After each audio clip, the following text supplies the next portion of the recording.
This hangout on air is live. I don't know if you guys can see me or not. I'm having some camera issues, and I don't know what the hell's going on. It just does not want to work for me. So, anyways, Todd, I got to get up for a second and grab a glass. But I'm going to let you talk about the beer you're drinking, and I'll be right back. I am drinking the 1050 Barrel Aged from Oscar Blues. It's the first time I've actually had this one. Picked it up back on Black Friday in my neck of the woods. It comes in at 12.9 ABV, and I think I read, and I don't take my word for it, I'm wanting to say it's somewhere in like the 88, 89 IBU range or something like that. Comes in, it has the 1 pint can. Drank half of it talking to Tom earlier, so now I'm drinking the other half. Initially, the first glass I poured was right out of the refrigerator, so it was cold. This one's been sitting for a while, so it should be a little more at the right drinking temperature. As you can see, it kind of pours a nice dark colored head. It's probably about a 2-finger head, kind of a tan, dirty white color.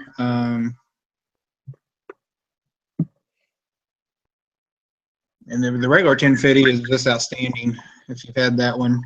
So just imagine that brewed in some barrel aging, with some barrel aging as well. So it's fantastic.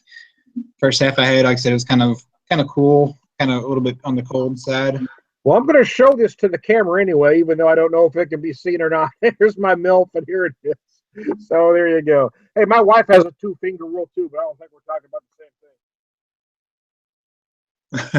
What was that? You kind of faded out there at the end. Never mind. Hey, no, so I got the MILF here poured, and I know you can't see it there. It just pours a beautiful jet black with this nice kind of mocha colored head.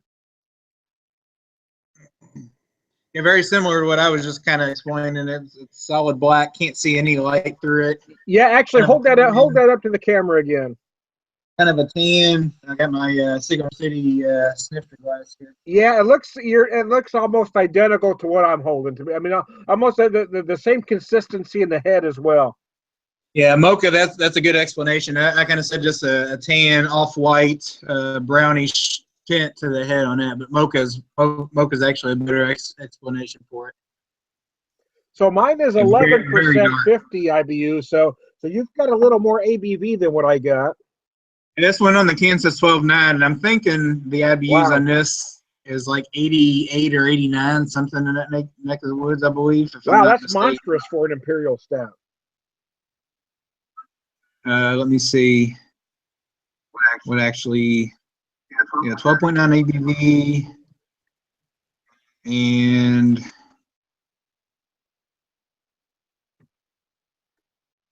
98 IBUs actually.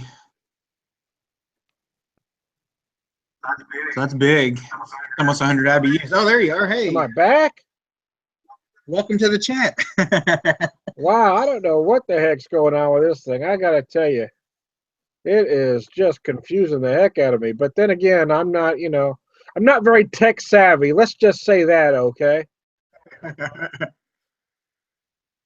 Nope, there you go. You're out again. Oh, I'm off again. Darn. See, I got cocky. I thought I had it fixed there for a second.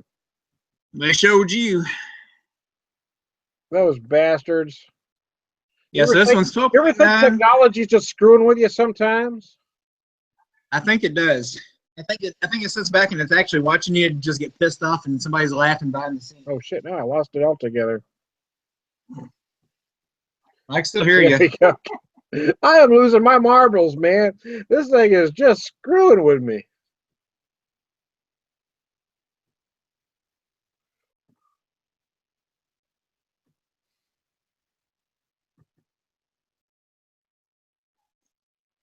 I had it there for a second. Oh, well, hell, I don't know. Anyways, go ahead, keep talking. So this one is 12.9 ABV, or I'm sorry, yeah, 12.9 ABV, 98. Actually, 98 IBUs. I had it working, and then I pressed another button trying to fix it, and then it went off. And then now I can't figure out what I pressed to make it quit working. quit screwing with it, Tom. Try one more time. Oh, there you go. Now don't touch anything. Okay, I'm not going to touch a damn thing now. So here we go. Let me show you this Let go. beer real quick because I know it's going to go off again any second now. So let me get this beer on camera at least once. Uh, yeah, so if you can see what I'm seeing, I think our beers are almost identical colors. Yeah. So this 2017 MILF, I talked to them when I was there yesterday at the brewery, uh, and I lost it again. I think I just went off again. But anyway, Nope, I still see you. they added the one thing they did different this year was they added addition of the rye barrel. So Oh, even nice. though it's very sweet, actually, it's very sweet, but then you've got those rye notes at the end that kind of help clean it up. But what I have noticed in years past is that the longer you age this, the drier it becomes. I mean, that sweetness sort of dissipates. When I did a flight at the brewery last night, I had the 2015, and the 2015 was very dry. And I have the 2016 here at my house, and I did the version, and the oak notes are more apparent on the older it gets. The 2015 oak notes are more apparent than my 2016.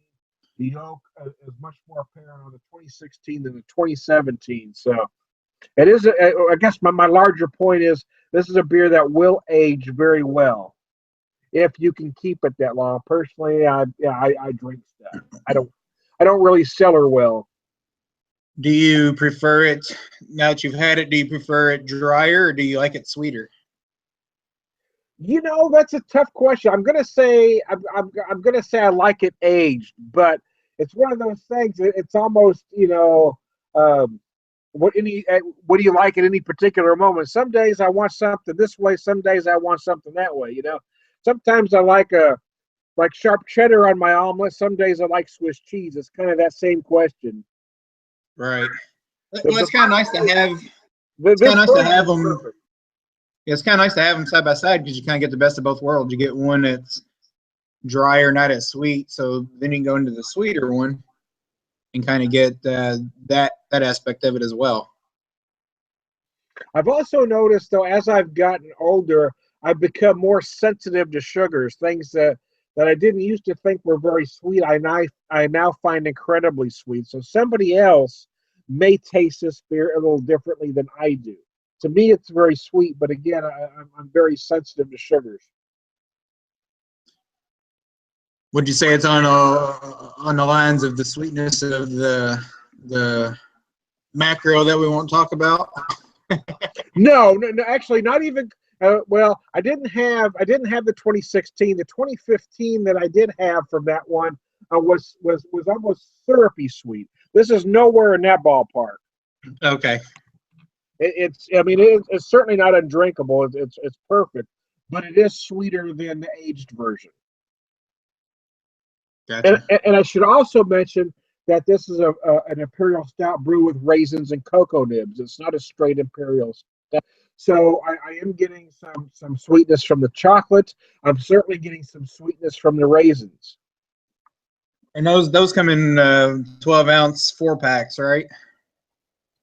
Yeah, and this year it was 17.29 for the 4 pack, including tax. So with tax, it was 17.29.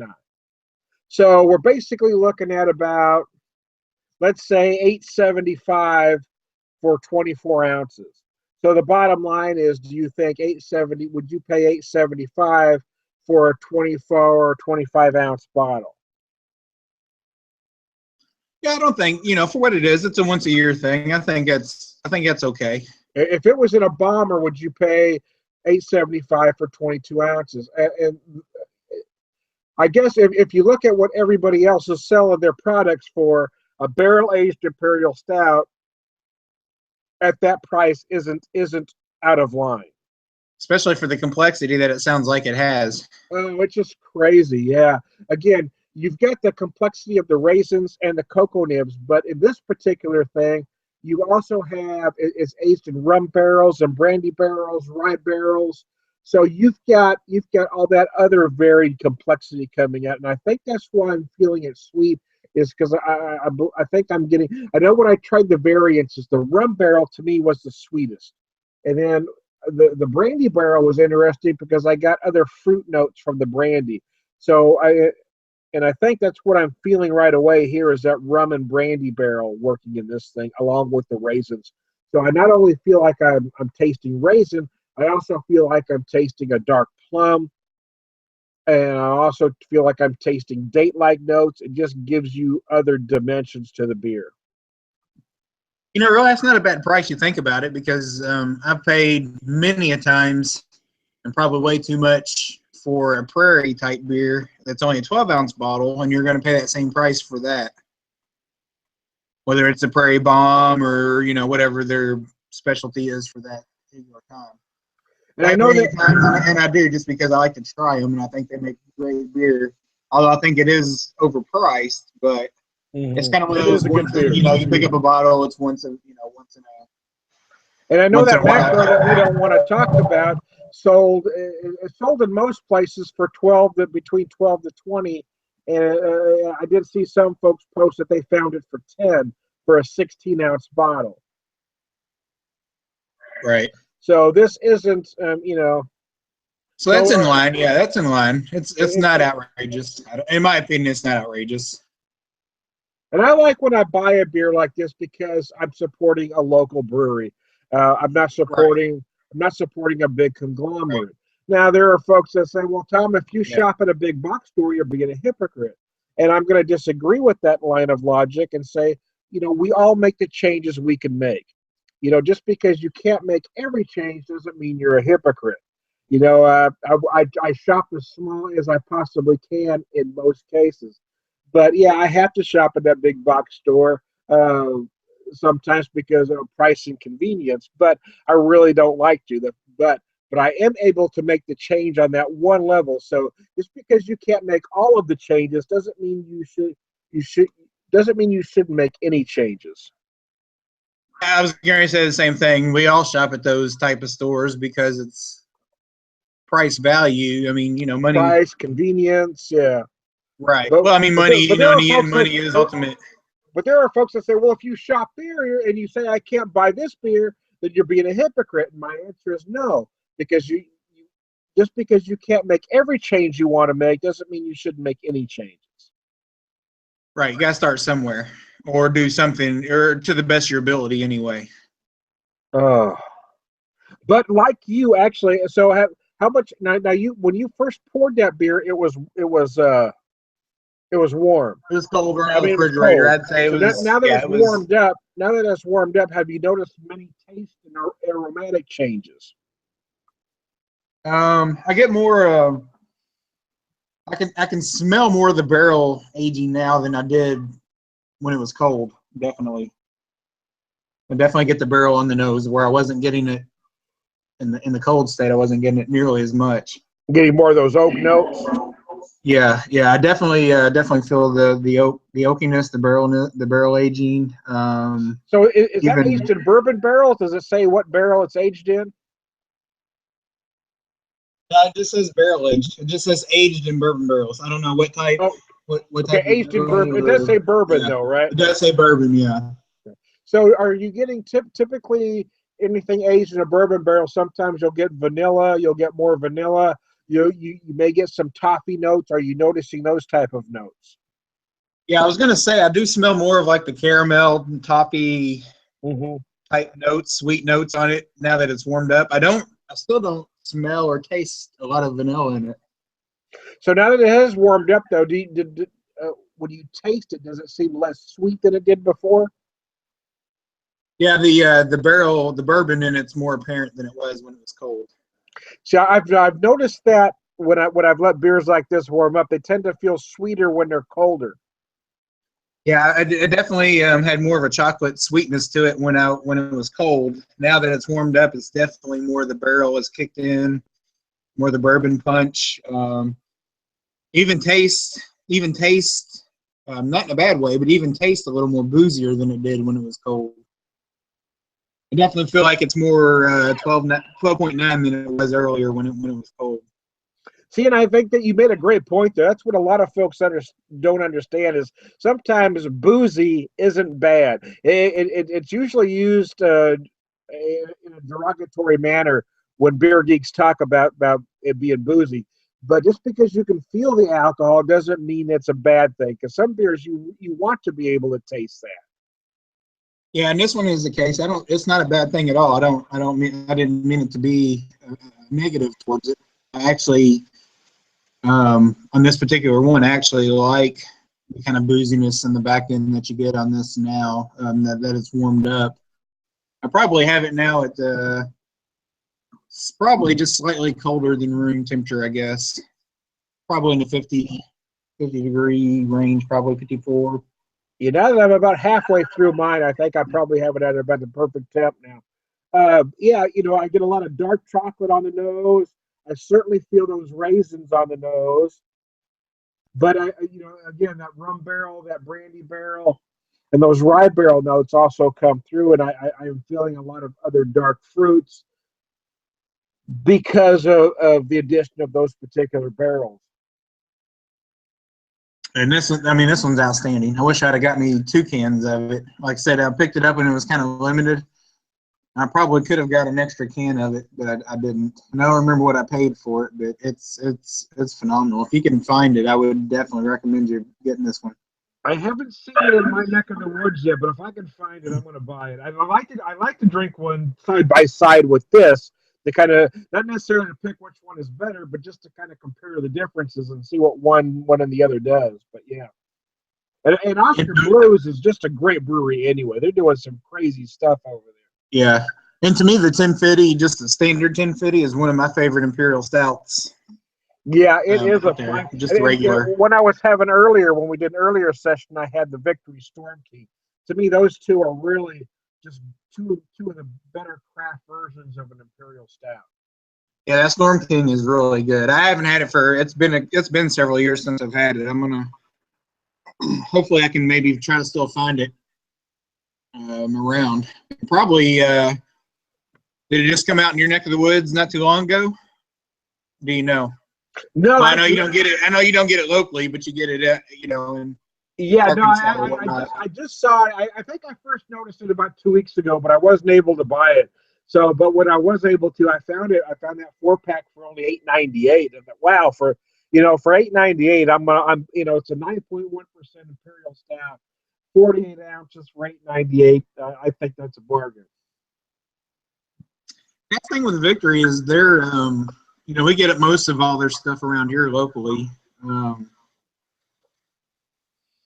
In fact, the first time they're not quite as the price isn't quite as easy on the pocket as like Lagunitas, but it's very compared to most breweries, it is cheaper for Victory on a lot of stuff.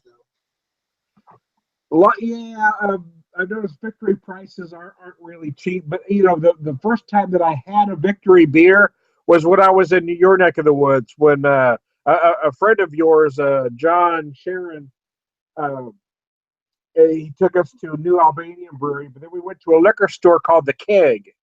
Yep. I frequent that one quite often. And I picked up a 6-pack of the Hop Wallop, and that was the first Victory that I'd had. Well, they make a double IPA and just a standard IPA. Well, their double is called Dirt Wolf, is phenomenal. I love the Dirt Wolf. Yeah, I guess the Dirt Wolf originally replaced the Hop Wallet, but I like that Hop Wallet. And their I guess standard IPA is the Hop Devil, which is also really good. I don't know if you've had those or not, but. And then they also make one called Golden Monkey, which is a Belgian triple. Is phenomenal. Oh, I haven't seen that. Okay, so I'll pick that up next time if you can find it. If you can find the Golden Monkey, I would. And it's usually very reasonable. It's like 9.5% alcohol ABV, I think. Really? So, and it's a Belgian triple. It's a Belgian triple, yeah, and right. it's outstanding. If you like the Belgian triples, they're outstanding. Oh, I do. It's one of those beers. I don't know. I wouldn't say it's my favorite style, but every once in a while you want something like that. Yeah. Yeah, it's really good. I like it. I mean, it's probably, it's It's usually readily available in most stores around here. Stores anyway. If you want something that's got the alcohol content, but it doesn't really, I don't think it feels a whole lot of alcohol in it. But for the 9.5, and it's reasonably priced. I mean, it's a great price usually for the 6-pack of those. I mean, it's a great beer. They do a lot of good stuff. I like Victory.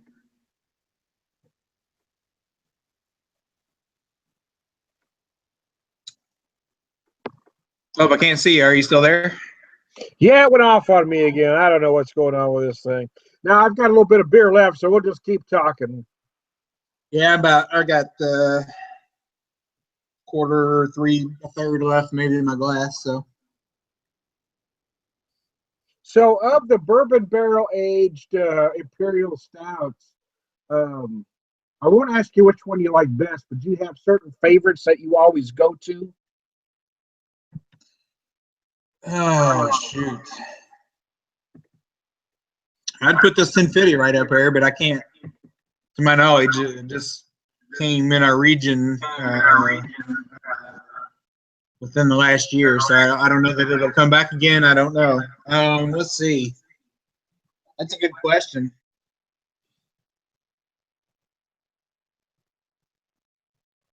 I'd say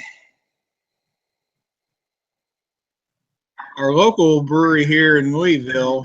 Of course, I'm in Indiana, but it's Against the Grain is only less than 10 miles away from my house, but I got to travel across the bridge to get to it. They make one called 70K, which is phenomenal. And now, what's the one you sent me? The one I sent you was 35K. Okay. That's a milk stout, right? No, yeah, it is an Imperial. It's that one. Their 70K is an Imperial milk stout. Yeah. I thought it was an Imperial milk stout. Okay. Yeah, that was a damn fine beer. I gotta tell you, that beer was impressive. So you take that one and kind of double everything in it, alcohol and everything. I mean, their 70K is phenomenal. They just recently started bottling it, but I didn't get a chance to get one. I can get some Against the Grain products out here, but they're very expensive. I've heard that when they send them out, they mark them up big time for some reason. I can't remember what it was. There's something that they had. I looked at it to see what it was. It was $12.99 for the 4-pack. And then as I got looking at the beer closer, it's only 6.5%. I'm thinking, I'm not paying $13 a 4-pack. Yeah, they're a little 6.5% beer. That's just gonna piss me off. But I'll tell you what, if I can find that 70K at some point, they just started bottling it this past year. If I can find it, and I can get a couple bottles of it, I'll pick one up for you and send it to you. Well, speaking of, thank you. But speaking of Imperial Stouts, barrel aged, two memorable ones I had. Last year into the new year were the New Holland Dragon's Milk. I had a couple different variations. I had the bourbon barrel, then I had the rum barrel that was interesting, and then I had the Schlafly Ibex Cellar Imperial Stout. That beer was crazy good too. Yeah, I'm hoping that comes in our area here soon. But that Dragon Milk, you can't go wrong with that. That's just a phenomenal beer. And the Dragon's Milk was 16 for a 4-pack. And I didn't see. I know it came in our area, the rum barrel one, but I didn't get a chance to get it. I would have liked that rum barrel one was really good, man. I gotta tell you, that rum barrel one was impressive. But I don't think New Holland makes some good stuff too. They make some good stuff. I don't think they're talked about in the elite, and maybe they're not in the elite category, but they make some really good beer. Yeah, they do. They've got a lot of good ones out there. Which is what is funny about the craft beer world is there's a lot of breweries out there that make some phenomenal stuff that nobody even knows about.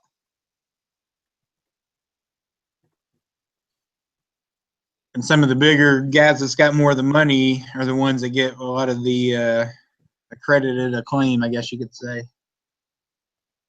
Yeah, I agree. That's what, again, sometimes you have to buy large. You can't, it's really hard to say, okay, I'm only going to buy small. I'm only going to buy local. and you can't always do that. So what I say to myself is, I'm going to buy small as much as possible. But there are those that want to tell, well, you're a hypocrite if you buy this, you buy that. No, I'm not being a hypocrite. I'm just making the changes I can make as I'm able to make them. So, Well, not all local, not if all I local would like to cans or buy an bottles EV for you to InBev buy. product, but I have to shop at a big box store, I'm not being a hypocrite. Yeah. Well, not all your local stuff bottles and cans or whatever for you to get. So a lot of times the only way you're gonna get them is if you actually visit the brewery or their tap room in general. So have you noticed as you've gotten through that beer, does it seem mellower the warmer it gets? Because that's what I'm noticing for mine, is that the flavors seem to meld together as it warms.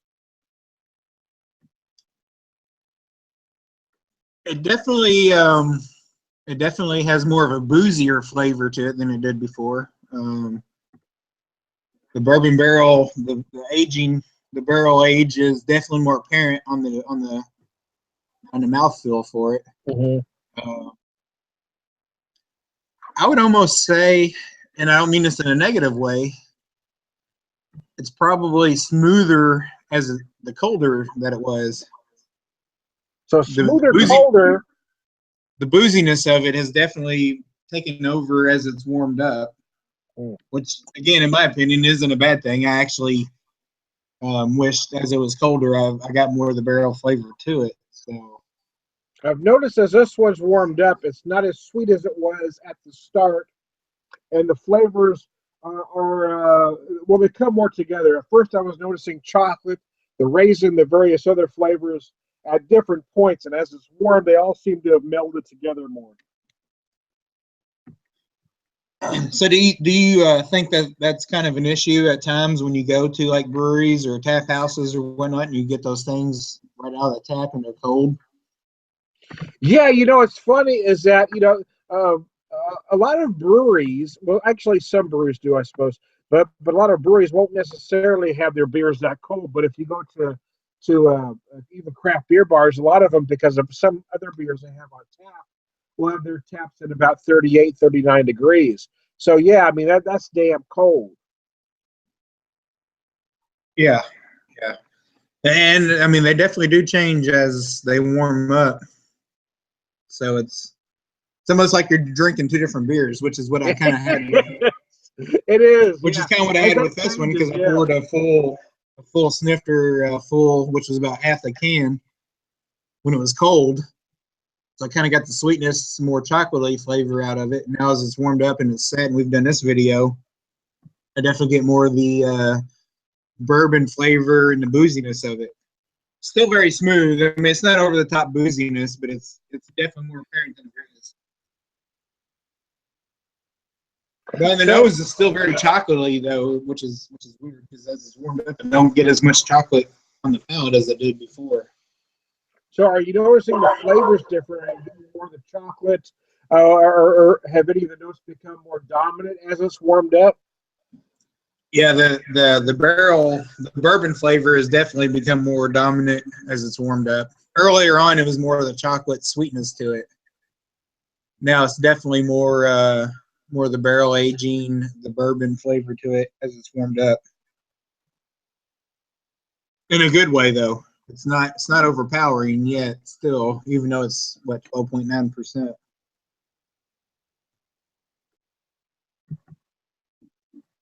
Still very good. Even warmed up is still nice. So I'd say to those that are watching or may happen to watch, if you get it and you prefer more of the sweeter, chocolatey notes of an Imperial Stout that's barrel aged, drink it cold. If you prefer Okay, more of the gotcha. bourbon flavor, if you prefer more of the bourbon flavor and more of the punch of the alcohol, let it warm up to maybe just a little bit colder than room temperature. There you go. So any final notes, Todd, or were those your final notes?